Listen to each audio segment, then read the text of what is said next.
Unitech va permettre à des élèves d'imaginer des solutions techniques pour répondre à un problème technique. Également de valider des solutions techniques, c'est-à-dire de vérifier que ce qu'ils ont conçu est faisable et réalisable et va être suffisamment solide par exemple. Et puis également gérer la vie des produits, c'est-à-dire apprendre comment on réalise un produit. Donc là on va vous présenter la FAO, donc c'est la fabrication assistée par ordinateur.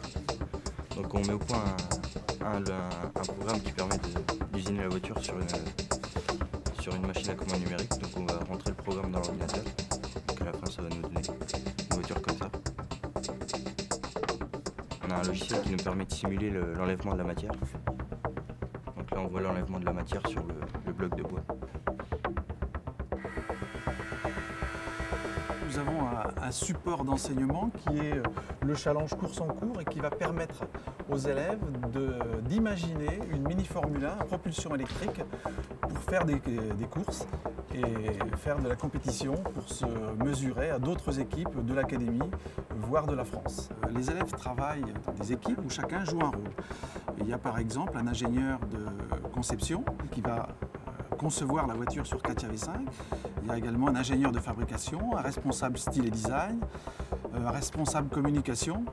Et donc ils sont plusieurs effectivement autour de ce projet pour réaliser ce projet. On réalise des essais sur un logiciel 3D. Pour voir si la jante elle va tenir avant de l'imprimer.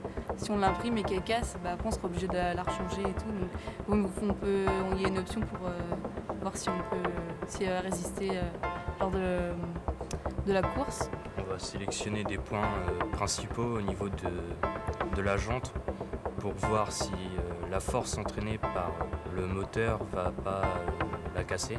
Après on a une contrainte sur les côtés qui apparaît et puis à certains endroits si la couleur elle devient plus rouge, c'est qu'il y a plus de risques que ça casse et sinon c'est qu'on peut l'imprimer sans risque. Alors en fait, on est parti d'une démarche, il fallait trouver comment pouvoir accrocher le pneu à la jante avec une force centrifuge vraiment élevée. Donc il fallait trouver un système d'accroche du pneu. Donc moi j'avais créé quelque chose comme ceci au départ. Donc avec une vue quand on regarde en coupe, on peut voir qu'il y a les trapèzes pour que lorsqu'elle est moulée, la résine reste à l'intérieur, même avec les forces centrifuges. Et on a fait des tests et ça s'est avéré que c'était pas satisfaisant, là ça s'est quand même décroché. Donc j'ai retravaillé sur une jante et ça a donné ceci. J'avais fait des cylindres avec des vues en coupe, donc c'est une opportunité qu'on peut avoir dans cette section, c'est qu'on peut modéliser les pièces qu'on veut. Donc on l'a modélisé, on l'a imprimé avec l'imprimante 3D et on a pu avoir cette pièce et l'installer sur notre voiture. Et ça nous a donné ceci du coup.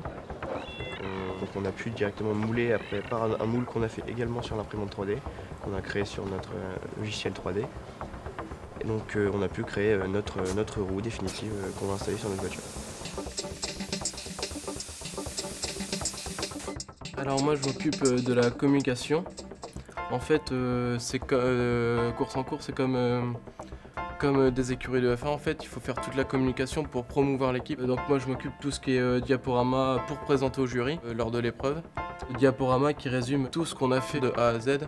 Pour la communication aussi, j'ai créé une page Facebook et un site internet pour promouvoir encore plus l'équipe et pour la faire connaître dans la région et pour que tous ceux qui nous suivent voient l'avancement de la voiture en temps réel. Et ça nous apprend à aller voir des industries comme pour le sponsoring et de créer des choses avec des entreprises. Ce type de formation va permettre aux élèves de se projeter dans le monde du travail, notamment se projeter vers des métiers dans l'industrie automobile, dans la conception, la réalisation, la gestion de production. Je voudrais aller en IUT ou quelque chose comme ça et être ingénieur en robotique ou mécanique. Donc du coup c'est ce qui se rapprochait le plus de ma filière, de ce que je veux faire. Moi je souhaiterais être designer industriel plus tard. Donc ce projet-là est intéressant parce qu'au début on conçoit la voiture, donc on fait les plans, on dessine tout ça. Donc c'est pour ça que j'ai fait cette filière. Je sais pas trop ce que je vais faire, mais je pense que je vais partir soit sur un DUT, soit sur un BTS, soit en génie mécanique ou je ne sais pas quoi d'autre. Mais je pense que maintenant que je suis rentré dans ce bain-là, je vais pas en sortir.